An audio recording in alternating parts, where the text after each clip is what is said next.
Assalamualaikum warahmatullahi ta'ala wabarakatuh. Bismillah masyaallah la yasriful khairun Allah. Bismillah masyaallah la yasrifu su'a ilallah. Bismillah masyaallah ma kana bikum min ni'matin fa min Allah. Bismillah masyaallah. La hawla wa la quwwata illa billahil aliyyil azim. Allahumma shalli wa sallim ala sayyidina Muhammadin al-Fatihi lima ughliq wal khatimi lima sabaq nasiril haqqi bil haqq والهادي إلى صراطك المستقيم وعلى آله حق قدره ومقداره العظيم سبحانك لا علم لنا إلا ما علمتنا إنك أنت العليم الحكيم اللهم ربنا اشرح لنا صدورنا ويسر لنا أمورنا واحلل عقدة من لساننا نوينا تعلم وتعلم وتذكر وتذكير ونفع والانتفاع والإفادة والاستفادة وحث على التمسك بكتاب الله وسنة رسوله صلى الله عليه وصحبه وسلم ودعاء إلى الهدى ودلالة على الخير وابتغاء مرضات الله وقربه سبحانه وتعالى أما بعد. Alhamdulillah, segala puji dan syukur kehadrat Allah Subhanahu wa taala. Pada hari ini kita sambung semula di dalam kitab Penawar Bagi Hati bagi karangan Syekh Abdul Qadir Al-Mandili.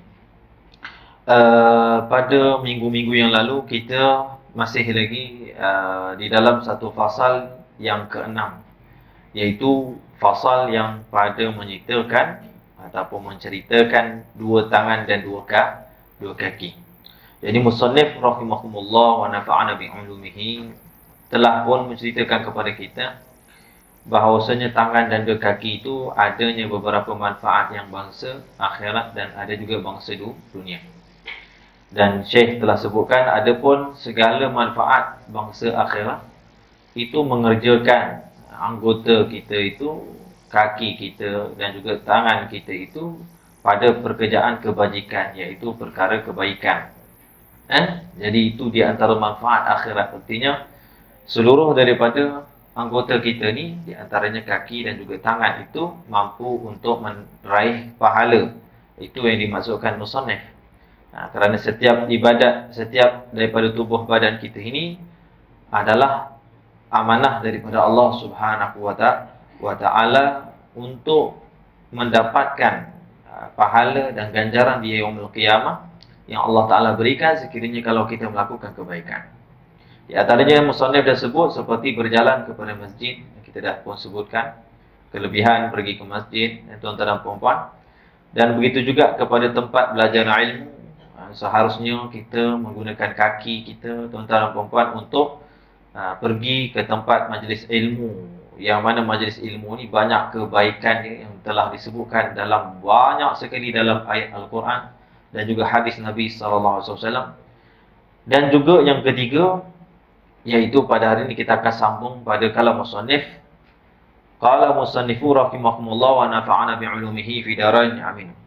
Kata musannif, kata Syekh Abdul Qadir Mandili, dan berjalan kepada tempat perang sabil. Dan berjalan pada tempat perang sabil. Sampai situ tuan-tuan dan puan-puan.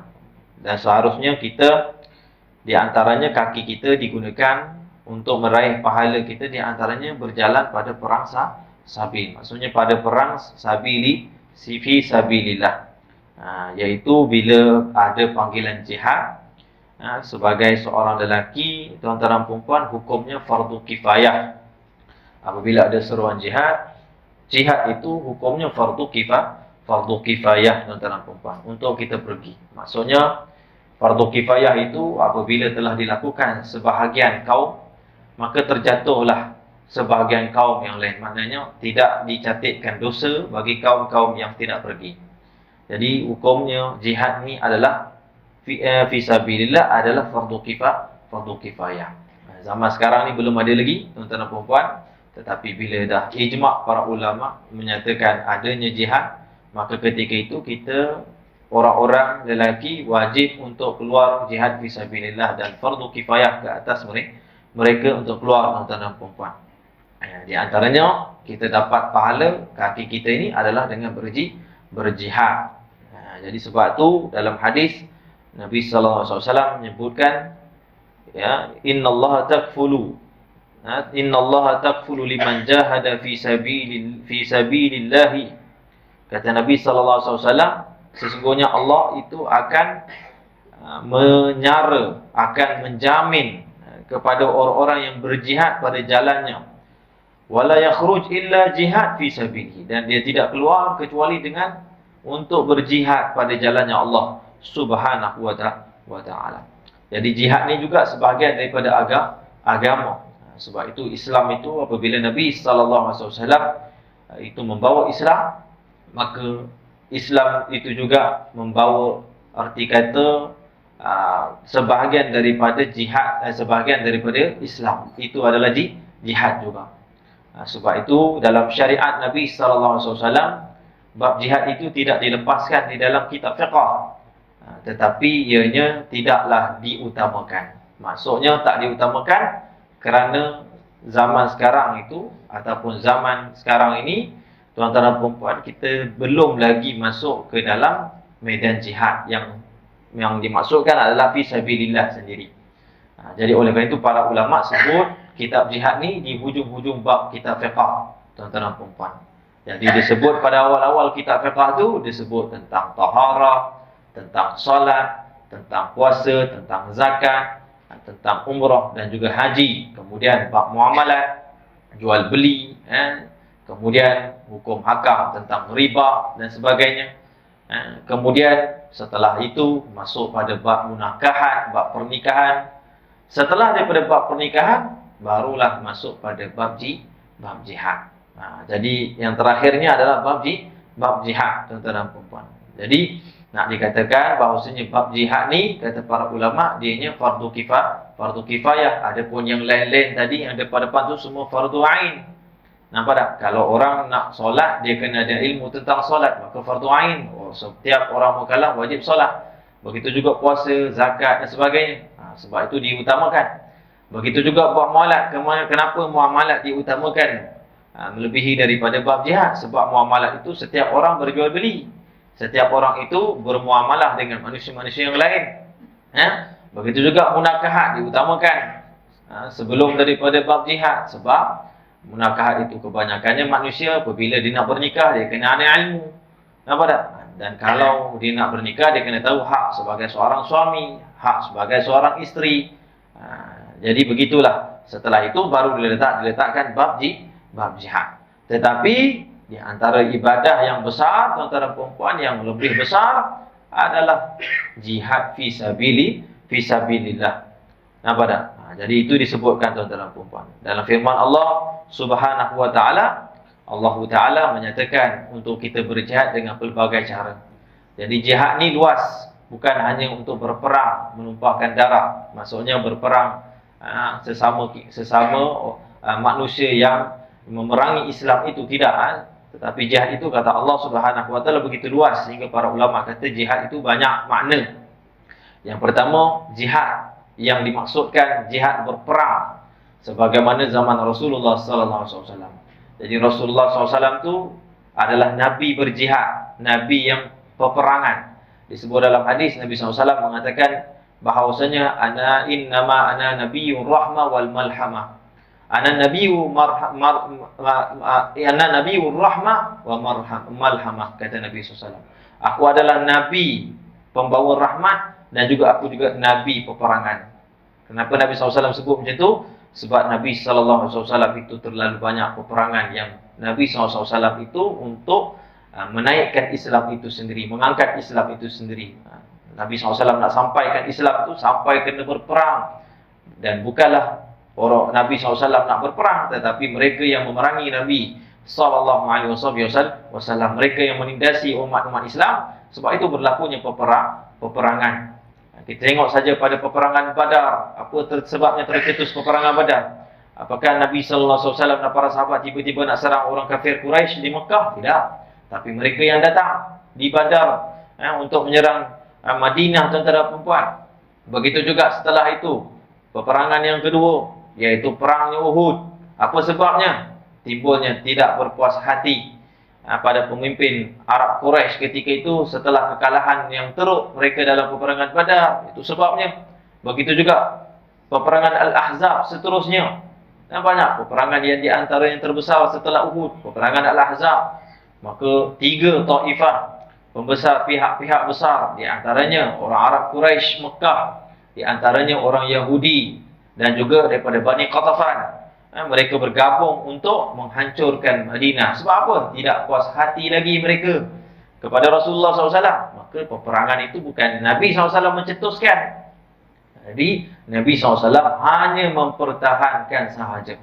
Nampak? Sehingga dalam peperangan Ahzab atau peperangan Khandaq, Nabi SAW mempertahankan Madinah. Nabi SAW tak keluar di Madinah. Nabi SAW mempertahankan gali parit. Untuk apa? Untuk mempertahankan Islam itu sendiri daripada di-attack oleh musuh. Jadi Islam itu bukan agama keganasan, bukan agama peperangan. Mungkin ada setengah orang faham bahasanya peperangan itu adalah Islam. Maksudnya peperangan itu adalah perjuangan pertama Islam. Salah. Itu pemikiran Khawarij. Perempuan-perempuan pemikiran Khawarij. Mereka ni adalah golongan-golongan yang terkeluar daripada sunnah. Kerana itu disebut Khawarij, tuan-tuan dan perempuan, yang tidak mengikuti daripada para khalifah Nabi sallallahu alaihi wasallam. Jadi tuan-tuan dan perempuan, jihad itu bukan yang pertama. Jadi jihad ni banyak makna. Yang pertama memang benar, iaitu jihad fisabilillah, yang mana Allah Taala sebut jahidul musyrikina bi amwalikum wa anfusikum wa anfusikum wa alsinatikum. Jadi Allah Taala sebut dalam ayat ini, Allah Taala mengajar kepada kita 3 cara jihad. Yang pertama, Allah Taala sebut jihadlah orang-orang musyrik. Orang-orang musyrik di sini bukan orang-orang musyrik yang zimmi, orang-orang yang syirik pada Allah, orang-orang yang kafir zimmi, bukan. Kafir zimmi ni maksudnya di atas tanggungan orang Islam. Tapi kafirul harbi, orang-orang yang memerangi Islam itu sendiri. Kita tak kacau dia kacau kita. Maka Allah Ta'ala sebut, kita kena berjihad. Wajib untuk kita berjihad. Kata Allah, jahidul musyrikina bi amwalikum, dengan harta-harta kamu. Jadi ini salah satu cara jihad yang pertama yang Allah Ta'ala ajar. Yang pertama, jihad dengan harta-harta. Nampak? Jihad dengan harta-harta. Kemudian sekiranya kalau mampu lebih daripada itu, kata Allah, jahidu musyrikina bi amwalikum wa anfusikum. Dan jihadlah orang-orang musyrik yang menyerang kamu, yang ingin memusnahkan Islam itu dengan jiwa kamu. Maksudnya apa? Dengan jiwa kita, dengan tenaga kita. Kita sendiri berperang dengan mereka. Nampak tak? Kalau kita tak mampu, maka yang terakhir kata Allah Subhanahu Wa Taala, jihad yang ketiga, iaitu wa alsinatikum, dan berjihad dengan lisan-lisan kamu. Macam mananya? Para pendakwah. Bagi mereka, apabila orang attack Islam, bila orang caci Nabi SAW, itu memburukkan Islam itu sendiri, maka apa kerja para ulama? Jihad mereka dengan lisan-lisan mereka, iaitu mereka mengatakan qulil haqq walau murrah, mereka mengatakan kebenaran walaupun pahit. Itu jihad, tuan-tuan dan perempuan, di antara jihad. Jadi ini yang disebutkan, kaki kita ni faedahnya besar, kita dapat pahala apabila kita berjihad. Itu dikatakan. Dan kemudian, dan kaki kita itu di antara faedah akhirat kita, dan tempat mengerjakan haji. Dan pergi kepada tempat mengerjakan haji. Jadi orang-orang yang mampu, tuan-tuan dan perempuan, iaitu mereka melakukan haji. Haji ini, tuan-tuan dan perempuan, merupakan daripada rukun yang kelima, daripada rukun Islam yang wajib untuk setiap mukallaf yang mampu. Kata Nabi SAW, bunyan Islam ala khamsin. Kata Nabi SAW, terbinanya Islam itu atas 5 perkara. Yang pertama, syahadah la ilaha illallah. Yang kedua, iqamus salat, melakukan salat. Yang ketiga adalah wa ita'iz zakat, iaitu mengeluarkan zakat. Yang keempat adalah saumur Ramadan, berpuasa bulan Ramadan.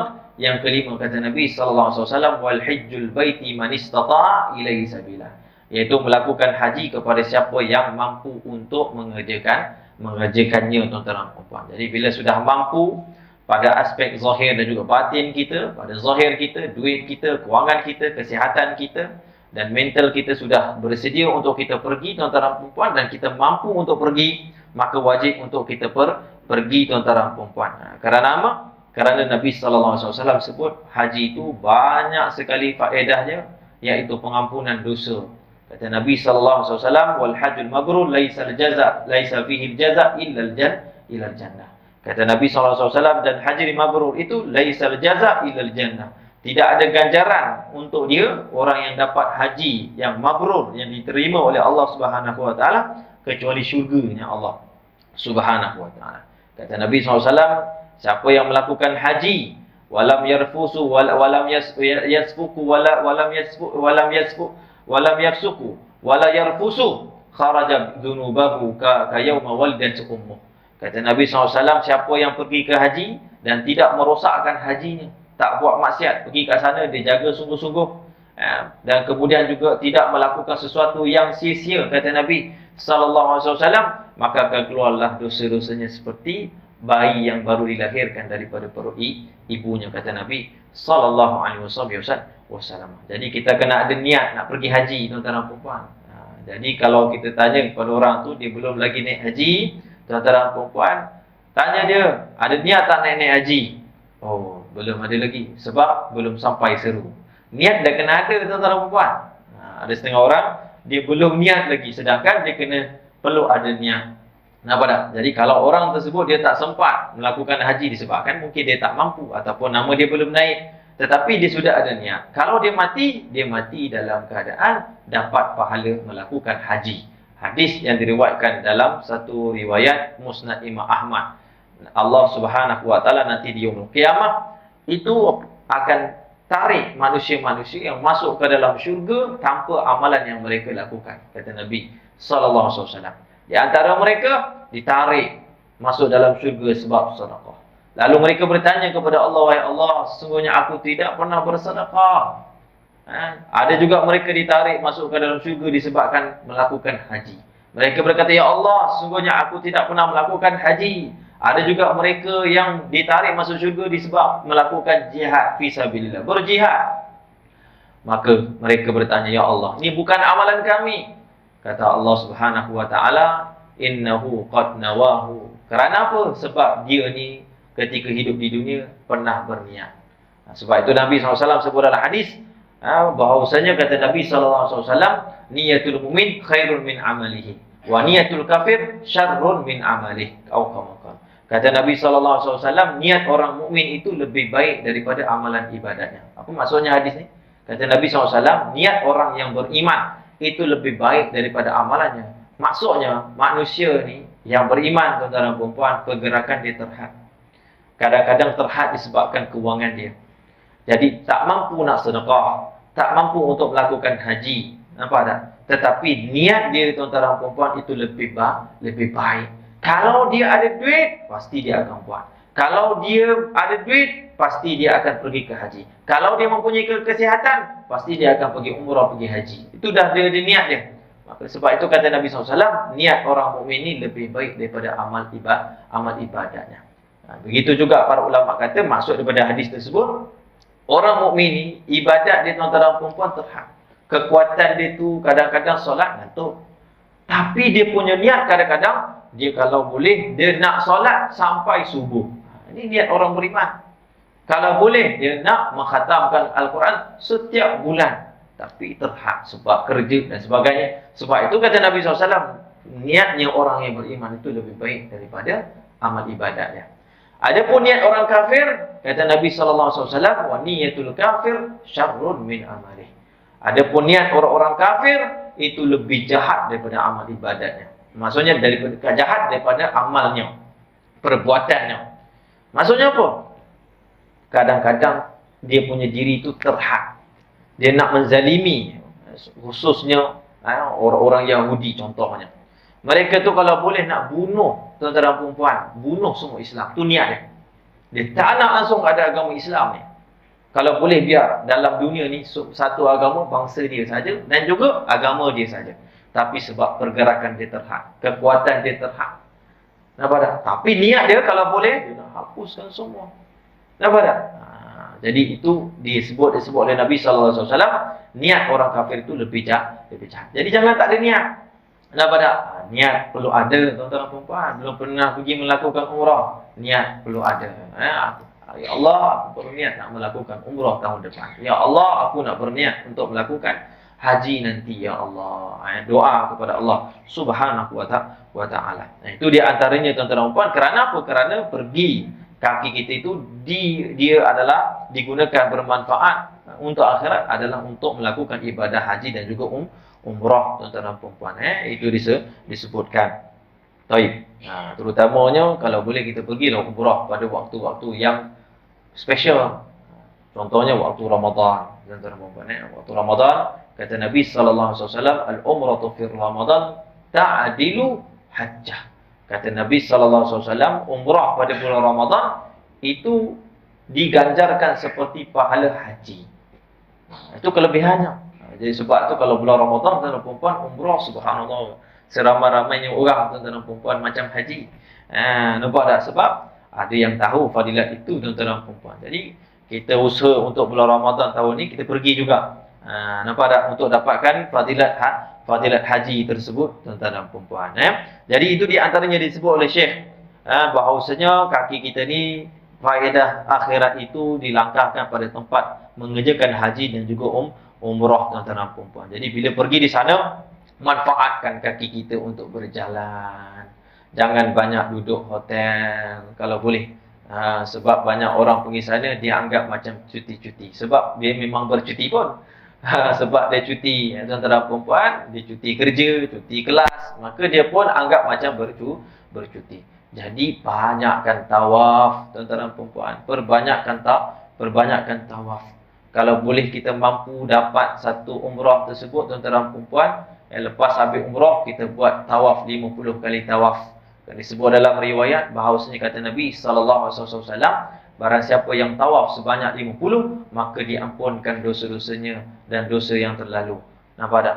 Dalam riwayat lain Nabi sallallahu alaihi wasallam mengatakan, man tawafa bil bait khamsina.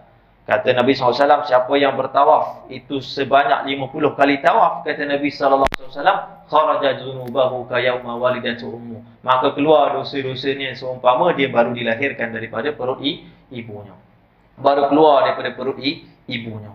Jadi sebab tu tuan-tuan dan puan, orang bila sampai sana perbanyakkan tawaf, langkah di tempat-tempat suci tersebut dan niatkan setiap langkah-langkah tu. Saya kalau sebut dengan jemaah saya bawa, saya kata bila kita masuk saja kota Mekah ni, niat, ya Allah, biarlah aku langkah di tempat ini ya Allah. Setiap langkah aku itu pernah dipijak oleh Rasulullah, pernah dipijak oleh Abu Bakar, pernah dipijak oleh Sayyidina Umar Al-Khattab, Sayyidina Utsman, Sayyidina Ali radhiyallahu ta'ala dan para sahabat dan para walinya Allah Subhanahu wa ta'ala. Nampak tuan-tuan, setiap yang dipijak oleh Rasulullah SAW itulah tempat yang paling mulia dalam dunia ini. Sebab dia terkait dengan Rasulullah sallallahu alaihi wasallam. Jadi bila pergi di sana, maka pergi tengok multazam itu. Kata Nabi sallallahu alaihi wasallam, kenapa dipanggil multazam? Sebab tempat tersebut adalah Nabi SAW sentiasa kana yaltazimu fihi. Nabi SAW sentiasa beriltizam di situ. Nabi SAW sentiasa berada di situ. Maksudnya, para sahabat paling banyak Nabi SAW lihat, Nabi SAW duduk, Nabi SAW akan duduk di multazam di situ. Jadi, dalam riwayat, para sahabat tengok Nabi SAW kalau sampai di multazam, maka Nabi SAW akan letak tapak tangan dia. Nabi SAW letak daripada sikunya. Nabi SAW merapatkan dada dia. Nabi SAW mencium multazam tersebut. Nampak tak? Jadi bila pergi sana, usahalah untuk kita dapat tuan-tuan dan puan. Pergi di tempat-tempat yang dahsyat. Seperti daripada Hajar Aswad. Nabi SAW mengatakan sesungguhnya rukun Yamani dan juga Hajar Aswad itu pada hari kiamat dibangkitkan mempunyai lisan. Mempunyai lidah, kata Nabi SAW, dan akan memberi syafaat, minta syafaat kepada orang-orang yang menciumnya dan juga istislam kepada Hajar Aswad dan juga rukun Yamani itu tuan-tuan dan puan. Nampak tak? Jadi pergi di sana. Di antaranya mizar, tuan-tuan dan puan, pancuran emas di situ tengah-tengahan. Tuan-tuan dan puan, kita pergi di situ. Itu tempat mustajab doa. Berdiri dekat situ tuan-tuan dan puan. Nampak tak? Baru-baru ni saya bawa seorang jemaah, tuan-tuan dan puan, seorang sahabat ni dia sedih sebab dia tak dapat ikut tawaf dengan saya. Nampak tak? Dia seorang saja tuan-tuan dan puan terpaksa bawa ibu dia, untuk berkhidmat dengan ibu dia, sebab ibu dia ketika sampai situ jadi uzur. Masing-masing punya ujian. Ibunya sihat, tak ada sakit apa-apa, tapi bila sampai sana memang uzur, demam, sakit tuan-tuan perempuan, memang tak boleh nak berdiri. Nak jalan pun tak boleh. Nampak tak? Ujian Allah Ta'ala bagi tuan-tuan perempuan. Maka saya kata kepada dia, jangan sedih. Dia menangis, dia kata, Ustaz, saya ni kali pertama Ustaz, tapi saya sedih tak dapat ikut Ustaz. Saya tak tahu nanti Ustaz. Saya pun ajar dia satu persatu nak bawa. Dia sebab jemaah lain semua terpaksa saya bawa. Ini umrah kali pertama. Jadi ketika itu tuan-tuan saya pun ajar sekian-sekian sampai sini. Maka semuanya dia buat tuan-tuan perempuan. Maka setelah balik di bilik tu, dia duduk satu bilik dengan saya, tuan-tuan, dia masih menangis lagi. Saya cakap, kenapa menangis? Saya cakap, jangan sedih. Saya cakap, apa yang kamu buat ni, sebenarnya kamu ni bakal mendapat pahala seperti Uwais Al-Qarni. Saya cakap. Dia terus tenang tuan-tuan perempuan. Lalu saya pun kata kepada dia, tuan-tuan perempuan, saya kata kepada dia, jangan sedih. Dia kata, insya-Allah Ta'ala, umrah yang kedua, kita pergi sekali. Biar mak rehat. Saya cakap dia, kalau dia nak pergi juga, cubalah kita bayar ke apa ke, keluar duit sikit. Saya cakap, mungkin ada orang boleh bawa dia, lengkapkan umrah dan juga sa'i. Lepas tu, tuan-tuan perempuan, dia pun, subhanallah, dia pun siap-siap umrah yang kedua, tuan-tuan perempuan. Terus kami pergi, tuan-tuan perempuan, lepas daripada umrah, lepas daripada tawaf tersebut, tuan-tuan perempuan, saya ambil masa sedikit. Jadi masa tu tak ramai yang nak ikut, ramai nak buat sendiri, ramai dah tahu. Dia kata, Ustaz, saya nak pergi pukul berapa? Jadi yang ikut sedikit, tuan-tuan perempuan. Jadi saya kata, ambil peluang lah kita masing-masing, insya-Allah Ta'ala, setelah pada sa'i, setelah bertahlul, kita balik masuk dalam. Maka tuan-tuan perempuan, saya juga cuba juga nak pergi dekat Hajar Aswad, nak dekat, tak boleh. Tapi hamba Allah Ta'ala ni, tuan-tuan perempuan, dia pergi ke Hajar Aswad, pertama sekali dia dapat terus cium. Dia kata bila sampai di sana, dia tak tahu tiba-tiba orang buka seluas-luasnya. Jalan tu luas untuk dia. Dia kata ada orang Arab panggil dia, masuk. Dia pun masuk tempat orang angkat dia, dapat cium Hajar Aswad. Lalu ketika itu, tuan-tuan perempuan, kebetulan tu juga tiba-tiba Hijr Ismail pun dibuka untuk dia. Dia pun dapat solat di situ 2 rakaat di dalamnya, tuan-tuan perempuan. Kemudian dia pun pergi juga. Dia kata, Ustaz, lepas tu saya tak nampak Ustaz dah. Saya nampak di satu tempat tu, Ustaz kata mizab tersebut adalah tempat yang sangat-sangat mustajab doa. Semua saya dapat Ustaz. Saya dapat mizab doa di situ. Dan begitu juga multazam, saya dapat letak pipi saya dapat letak ni. Tuan-tuan perempuan, saya tanya sahabat-sahabat satu bilik saya, tuan-tuan perempuan, mereka yang pergi sendiri, saya tanya dapat tak dalam perjalanan kita umrah ni, sebanyak berapa kali kita buat umrah ni, masing-masing dapat tak? Pernah dapat tak? Dia kata, Ustaz, saya tak dapat langsung. Ada yang kata, Ustaz, saya dapat, tapi saya bayar Ustaz. Sampai di situ ada orang Indonesia yang akan cover kita, tuan-tuan perempuan, bayarlah 100 rial, 200 rial. Tapi kena hati-hati juga. Sebab saya dah cakap, kadang-kadang mereka mengetuk tuan-tuan perempuan seketul-ketulnya. Sepupu saya kena 700 rial. Pening kepala dia, tuan-tuan perempuan, 700 rial. Jangan main-main, dia ikut sampai balik hotel. Dia suruh kita bayar juga. Jadi tuan-tuan perempuan, subhanallah, ini barakah. Saya kata, tuan-tuan perempuan, ini sebab dia khidmat ibu dia. Dia menangis tuan-tuan sebab di kali pertama. Dan dia ni orang yang sangat tersentuh. Setiap kali saya ceritakan ma'alim tentang sejarah, di mana saya pergi, di situ saya buat, saya ceritakan di sini rumah Nabi SAW, dia pasti menangis. Pasti dia akan menangis, tuan-tuan perempuan. Hatinya lembut sekali. Jadi dia ni antara jemaah yang paling saya suka lah. Kali ni trip saya bawa dia, tuan-tuan perempuan.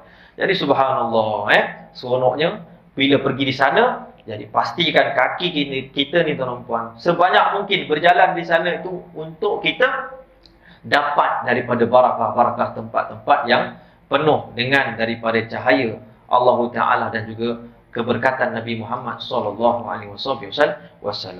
Itu di antaranya disebutkan oleh Syekh, tempat mengerjakan haji dan juga umrah. Dan juga berjalan kerana ziarah. Di antaranya kaki kita ni digunakan untuk menziarah. Nampak tak? Ziarah yang dimaksudkan apa? Iaitu ziarah kepada orang-orang kerabat kita, daripada saudara mara kita. Nabi SAW mengatakan, wajabat mahabbati. Kata Nabi SAW dalam satu hadis, Allah Ta'ala berfirman dalam hadis qudsi, wajabat mahabbati. Mendapat cinta aku, kata Allah. Wajib mendapat cinta aku, kata Allah Ta'ala. Yang pertama, kata Allah, al-mutahabbina fiyah. Golongan yang saling mencintai kerana aku. Kita suami isteri, tuan-tuan dan puan, kalau ada anak beranak, cintalah kerana Allah. InsyaAllah itu mendapat cintanya Allah, kata Allah. Wajib mendapat cinta Allah. Yang kedua, kata Nabi SAW, al-mutajalisina fiyah. Orang yang saling duduk di dalam majlis ilmu, dalam majlis zikir, tuan-tuan dan puan, maka mereka ini saling-saling duduk fiyah kerana Allah.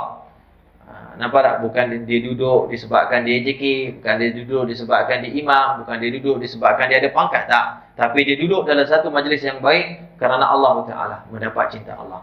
Yang ketiga, kata Allah Subhanahu Wa Ta'ala, al-mutazawwirina fiyah. Ketiga adalah golongan-golongan yang saling menziarahi kerana aku. Jadi kita sambil ziarah, tuan-tuan, niat kerana Allah Subhanahu Wa Ta'ala. Terutamanya saudara mara kita, ahli kerabat kita, tuan-tuan dan puan-puan, ibu bapa kita yang masih hidup, pergi. Jangan kita biarkan mereka hidup di kampung tu sorang-sorang. Kalau boleh selalu pergi, lebih baik kita pergi. Mungkin kita sibuk dengan pekerjaan, kita pergi tengok. Nampak tak? Maka ada satu ulama, bila ditanyakan bagaimana Allah Ta'ala kurniakan dia dengan ilmu, dengan amal soleh yang begitu banyak. Lalu dia katakan, rahsiaku setiap hari aku akan menziarahi ibuku, dia kata.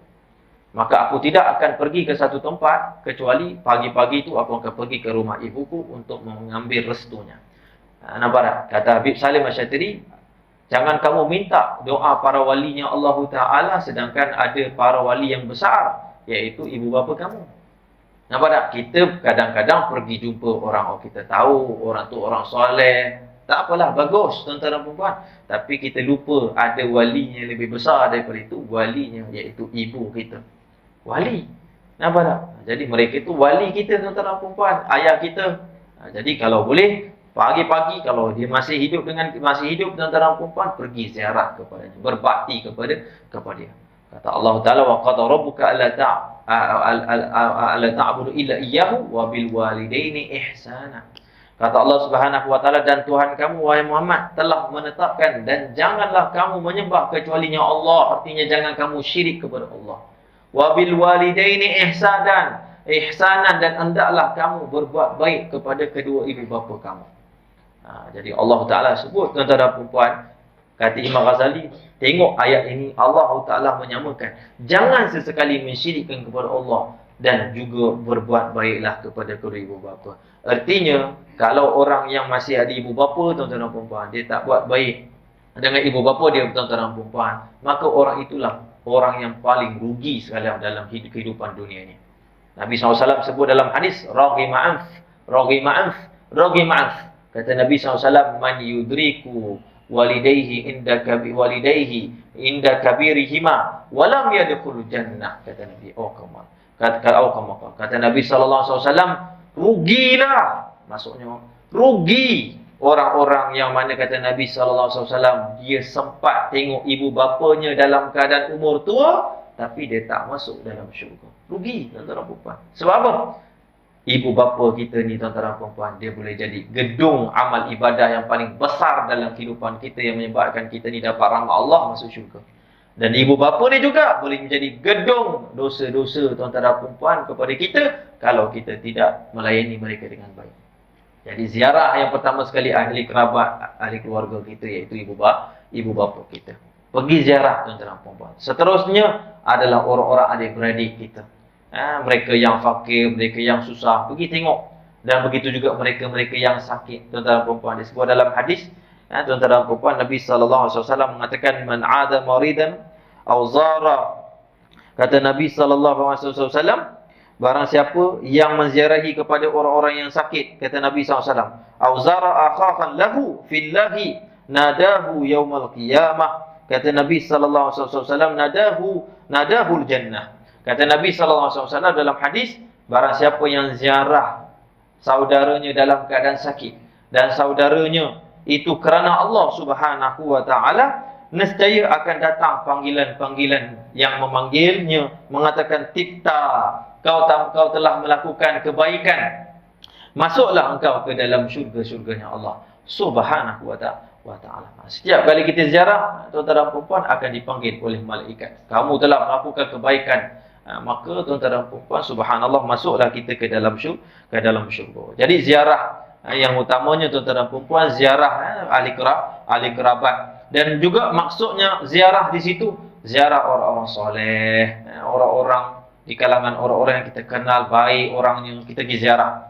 Nampaknya kalau kehidupan kita ni, kita kena cari orang soleh untuk kita ziarah kepada mereka.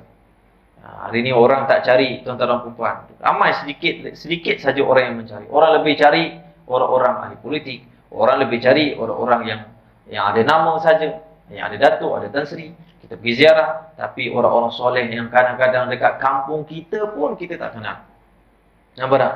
Lalu suatu ketika ada seorang soleh, nama dia Habib Ali Batu Pahat.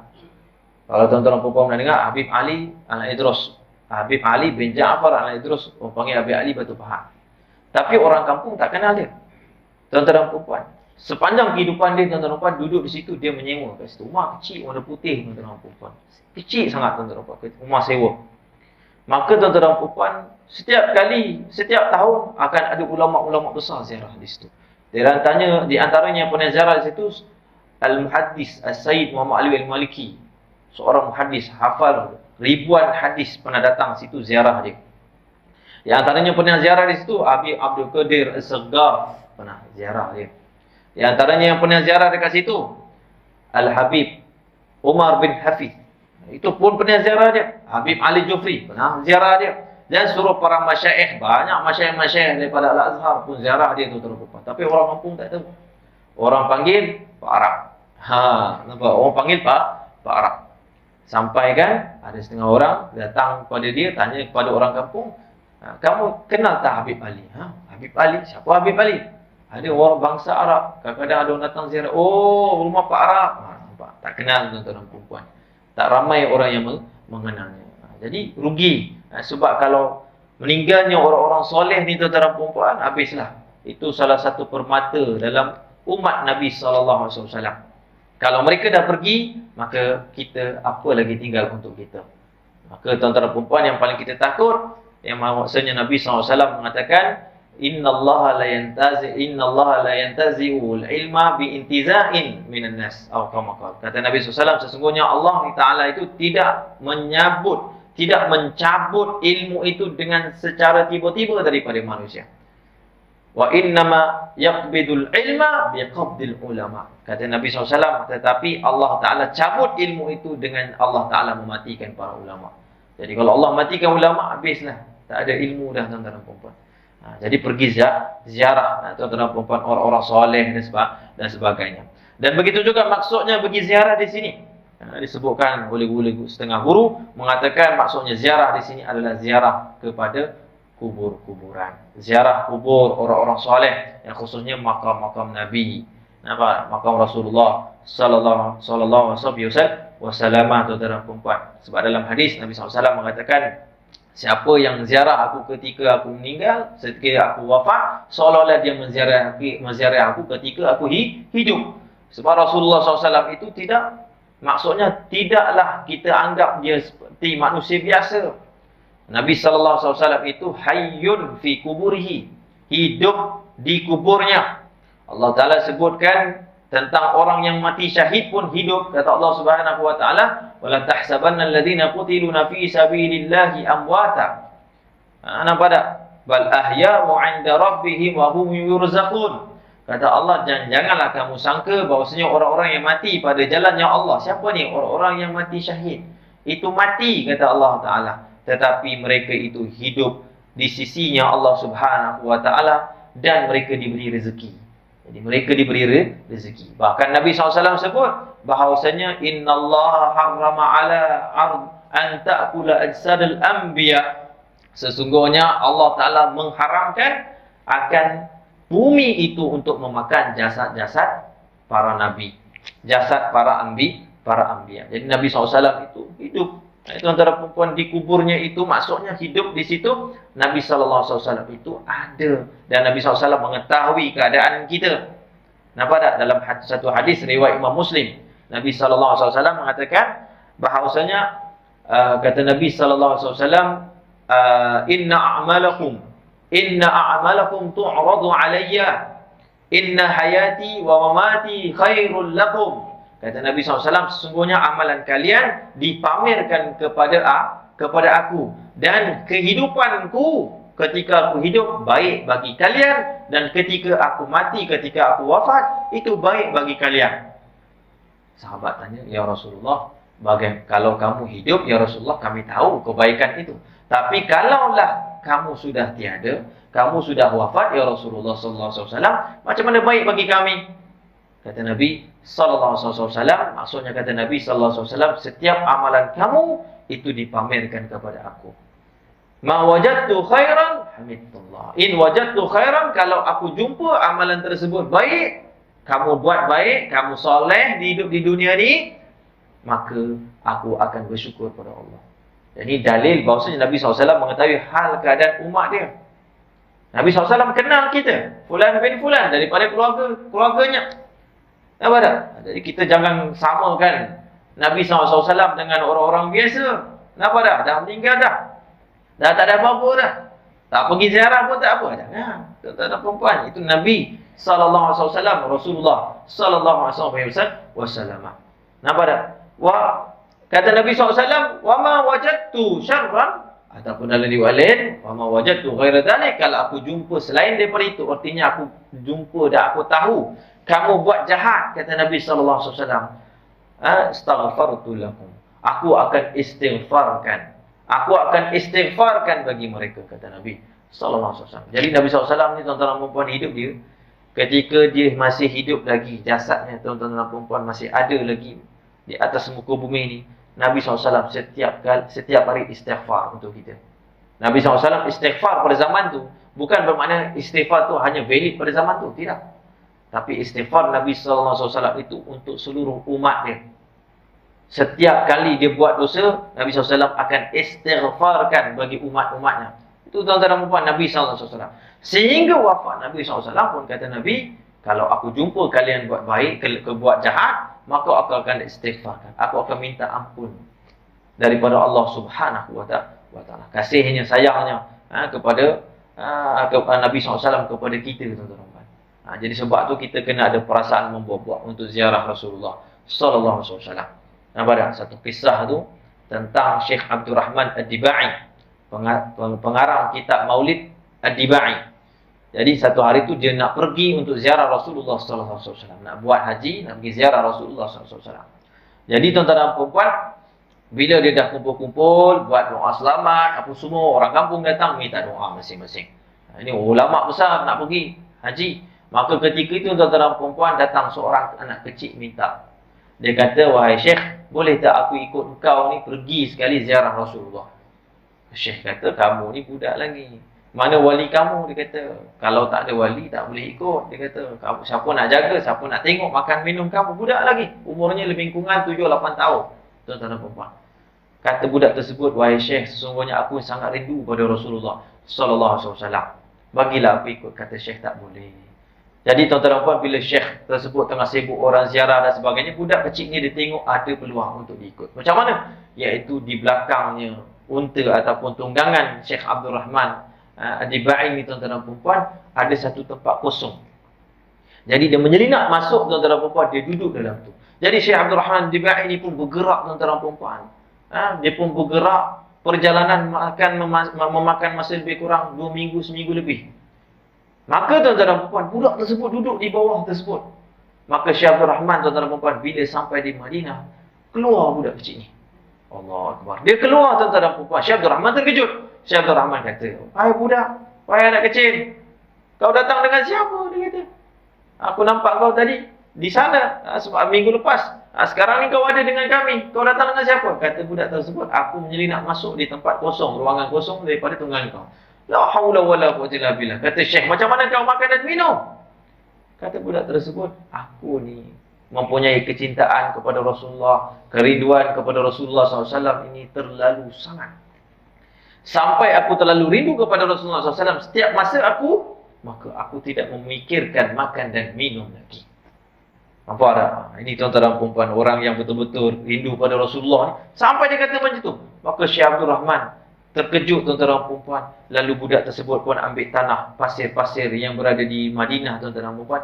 Dia kata, inikah Madinah? Dia kata, inikah tanah dan pasir Madinah? Kata Syekh Abdul Rahman, iya benar, ini tanahnya. Inilah pasirnya. Maka budak tersebut ambil pasir, dia letakkan di mukanya, sesungguhnya inilah tanah yang dipijak Rasulullah. Ini sesungguhnya ini tanah yang dipijak oleh Rasulullah SAW. Meninggal dekat situ.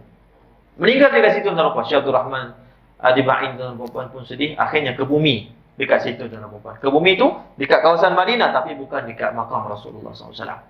Jadi tuan-tuan dan puan, Syekh Abdul Rahman lepas ke bumi pun pergi ziarah Rasulullah SAW. Bila sampai di sana, dia pun berdoa kepada Rasulullah SAW agar budak kecil ini diberikan ganjaran yang besar sebab dia niat nak ziarah Rasulullah SAW dan sampaikan salam kepada Rasulullah SAW. Lepas habis ziarah, dia mengajak jemaah, dia kata, mari kita pergi tengok balik kubur anak kecil tersebut, kita bacakan doa. Bila pergi tengok, tuan-tuan dan puan, ternyata kubur yang ditanam di situ tak ada. Tak ada kubur tersebut, tuan-tuan dan puan. Akhirnya Syekh Abdul Rahman suruh orang cari mana kuburnya. Ternyata, tuan-tuan dan puan, kubur tersebut sudah berpindah dekat, sudah hampir-hampir. Maksudnya sudah lebih dekat dengan daripada kawasan yang makam Rasulullah sallallahu alaihi wasallam. Maka Syekh Abdul Rahman berteriak terus, dikatakan, wahai anak kecil, sungguh mulianya engkau ni. Sungguh mulianya engkau ketika hidup, engkau sanggup berlapar dan tak minum kerana untuk menziarah Rasulullah SAW. Kerinduan kau sangat dahsyat. Dan sehingga mati pun engkau merindu kepada Rasulullah SAW, sehingga kubur engkau ni Allah Ta'ala berikan karamah, sehingga berpindah kubur engkau hampir masuk dekat pekarangan Masjid Nabawi. Itu dalam perempuan kisah Syekh Abdul Rahman Ad-Diba'i dengan seorang budak. Baru 7-8 tahun, bagaimana cinta dia kepada Nabi sallallahu alaihi wasallam.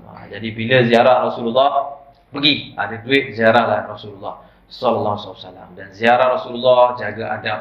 Tuan-tuan dan puan, saya pun sebut dengan jemaah, bila kita ziarah Rasulullah SAW, jaga adab. Yang pertama sekali, bila kita sampai di sana, kalau boleh kita di kawasan pekarangan masjid, masuk saja pintu. Bagi orang perempuan, babu nisa, bagi orang lelaki, mana-mana pintu yang dia masuk, cabutlah selipur.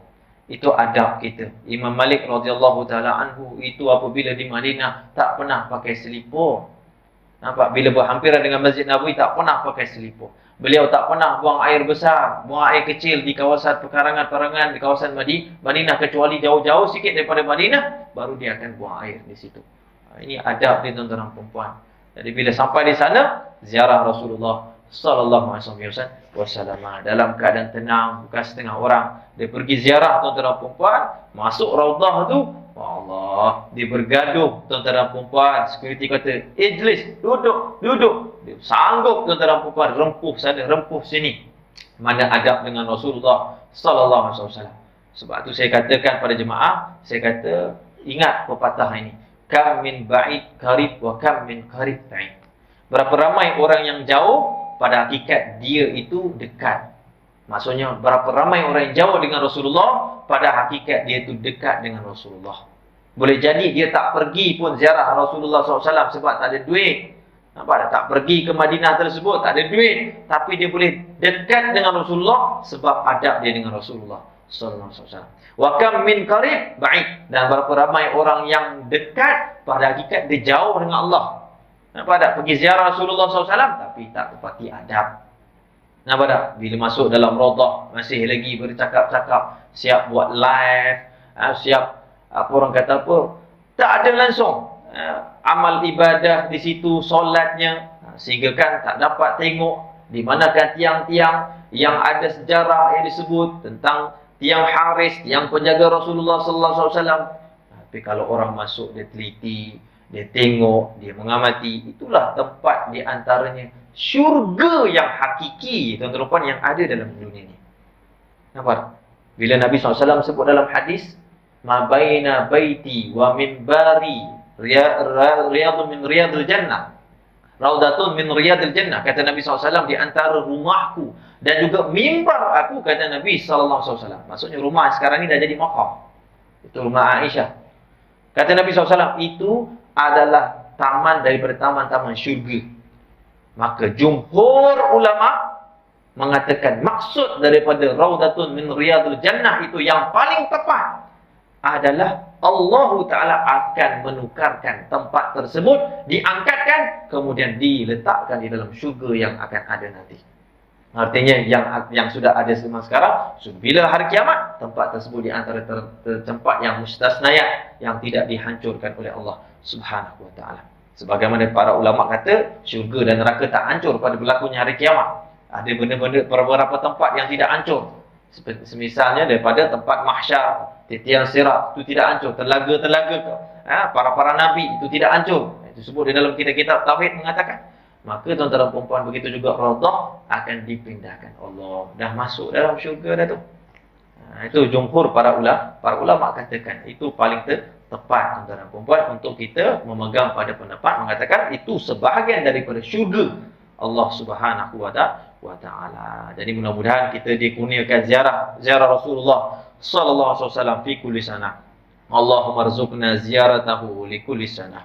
Allahumma rzuqna ziyaratahu fi kulli sana. Allahumma rzuqna ziyaratahu fi kulli sana. Ya Rahmanur Rahim, ya Allah, rezekikan kami untuk ziarah Rasulullah sallallahu alaihi wasallam setiap tahun, ya Allah. Rezekikan kami, ya Allah, untuk menziarah Rasulullah, menziarah Sayyidina Abu Bakar, menziarahi kepada Sayyidina Umar Khattab dan juga para sahabat dia di kalangan Ahlul Baqi dan juga para sahabat di kalangan Ahlul Ma'la. Ya Arhamar Rahimin, ya Arhamar Rahimin, ya Allah, ampunkan dosa-dosa kami, ya Allah, dosa kedua bapa kami, ya Allah. Ya Allah, panjangkan umur kami, ya Allah, untuk kami tambah amal ibadah, ya Allah. Sihatkan tubuh badan kami, ya Allah, untuk kami tambahkan ilmu makrifah kami kepadamu, ya Allah, dan juga amal ibadah kami, ya Allah.